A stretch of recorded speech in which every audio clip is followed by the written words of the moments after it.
Hello दोस्तों, नमस्कार। GK educate point में आपका स्वागत है। दोस्तों, आज हम लोग आधुनिक भारतीय इतिहास से एक टॉपिक को पढ़ेंगे। टॉपिक है सिख संप्रदाय, और यह टॉपिक जो है घटना चक्र से लिया गया है।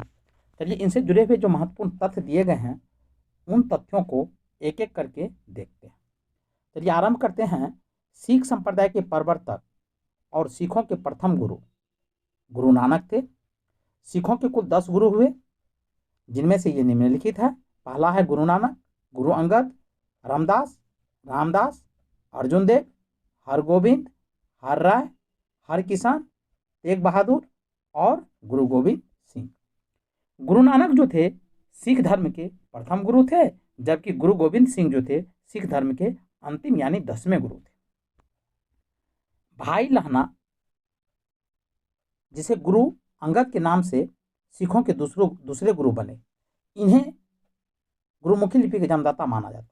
यानी भाई लहना जो गुरु अंगद थे, इसने ही गुरुमुखी लिपि को जन्म दिया। चौथे गुरु रामदास थे। रामदास के समय में ही मुगल बादशाह अकबर ने उन्हें 500 बीघा भूमि दान दी थी, और जिस भूमि पर एक प्राकृतिक तालाब भी बनाया गया। उनको और उनकी पत्नी बीबी भानी को अकबर द्वारा प्रदान की गई भूमि पर अमृतसर शहर बना था। यानी अकबर ने जो चौथे गुरु रामदास को भूमि 500 बीघा जो भूमि दान में दिया था, उसी पर अमृतसर शहर बनाया गया। सिखों के 5वें गुरु गुरु अर्जुन देव थे, जो 1664 ईस्वी में सिखों के पवित्र ग्रंथ, जिसको आदि ग्रंथ कहा जाता है, उनका संकलन किया। राजकुमार खुसरो की सहायता करने के कारण जहांगीर ने इन्हें फांसी पर चढ़ा दिया। यानी राजकुमार खुसरो की सहायता गुरु अर्जुन देव ने किया था, जिसके कारण जहांगीर ने गुरु अर्जुन देव को फांसी पर चढ़ा दिया। गुरु अमरदास ने धार्मिक साम्राज्य को 22 मंजियों यानी गदियों अथवा भागों में बांटा था। प्रत्येक भाग यानी मंजी एक सिख के अधिकार में रखी गई।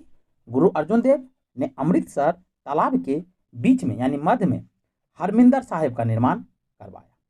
इन्होंने तरन तारण और करतारपुर नामक नगर भी बसाए। यानी गुरु अर्जुन देव ने ही तरन तारण और करतारपुर नामक नगर बसाए तथा मसनद प्रथा चलाई। इस प्रथा के अनुसार सिखों को अपनी आय का 10वां भाग गुरु को देना पड़ता था। यानी मसनद प्रथा ऐसी प्रथा थी जिसके अनुसार सिख लोग जो थे वो अपने आमदनी का, अपने आय का 10वां भाग अपने गुरु को देता था। सिख संप्रदाय के आदि ग्रंथ अथवा गुरु ग्रंथ साहिब, आदि ग्रंथ को गुरु ग्रंथ साहिब के नाम से भी जानते हैं। गुरु ग्रंथ साहिब में सिखों के 6 गुरुओं, अनेक हिंदू भक्तों तथा कबीर, बाबा फरीद, नामदेव और रैदास आदि की रचनाएं एवं उपदेश को जोड़ा गया है, यानी समाहित किया गया है। आदि ग्रंथ में सबसे पहले की रचनाओं में बंगाल के वैष्णव कवि जयदेव की रचना है। यानी बंगाल के जो वैष्णव कवि थे जयदेव, वो बंगाल के रहने वाले थे, और अंतिम रचनाएं सिख गुरु तेग बहादुर की है, जो तेग बहादुर सिख धर्म के 9वें गुरु थे। गुरु अर्जुन देव तथा गुरु तेग बहादुर को तत्कालीन शासकों क्रमशः जहांगीर और औरंगजेब द्वारा मृत्युदंड दिया गया था। यानी अर्जुन देव को जहांगीर ने मृत्युदंड दिया था, जबकि गुरु तेग बहादुर को औरंगजेब ने मृत्युदंड दिया था। तेग बहादुर को औरंगजेब ने मृत्युदंड इसलिए दिया क्योंकि तेग बहादुर को वह इस्लाम धर्म कबूल करने को कह रहा था, और तेग बहादुर ने इस्लाम धर्म कबूल करने से मना कर दिया। इसके कारण औरंगजेब ने तेग बहादुर को मृत्युदंड दिया। आगे बढ़ते हैं। सिखों के 10वें एवं अंतिम गुरु गुरु गोविंद सिंह ने सिखों को एक सैनिक संप्रदाय खालसा पंथ में परिवर्तित कर दिया। यानी 10वें गुरु थे गुरु गोविंद सिंह, उसने ही सिख को एक सैनिक संप्रदाय में परिवर्तित किया, और सैनिक संप्रदाय को ही खालसा पंथ कहा गया है। इसकी स्थापना गुरु गोविंद सिंह ने 1699 ईस्वी में बैसाखी के दिन आनंदपुर साहिब में की थी। उन्होंने संपूर्ण सिख समुदाय को खालसा पुकारा। यानी सिख के जो लोग थे उनको खालसा कह के पुकारते थे। प्रत्येक सिख को अपने नाम के आगे सिंह उपाधि लगाने के लिए कहा गया तथा प्रत्येक सिख को केस, कंघा, कृपान कच्छा और करा रखने के आदेश दिए गए गुरु गोविंद सिंह के द्वारा। गुरु गोविंद सिंह को नांदेड़, जो वर्तमान में महाराष्ट्र में है, एक अफगान सरदार द्वारा हत्या कर दी गई थी। वहां पर उसके समाधि स्थल पर नांदेड़ हजूर साहिब गुरुद्वारा स्थित है।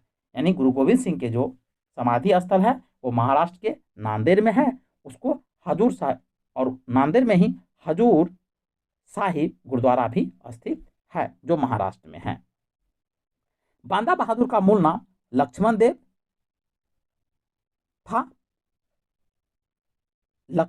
था, इसको लक्षण देव भी कहा जाता है। लक्षण देव को यह नाम सिख गुरु गुरु गोविंद सिंह ने ही दिया था। चलिए दोस्तों, मिलते हैं नेक्स्ट वीडियो में, तब तक के लिए जय हिंद। यदि आपको वीडियो अच्छी लगी हो तो वीडियो को लाइक करें, सब्सक्राइब करें और कमेंट करना ना भूलें।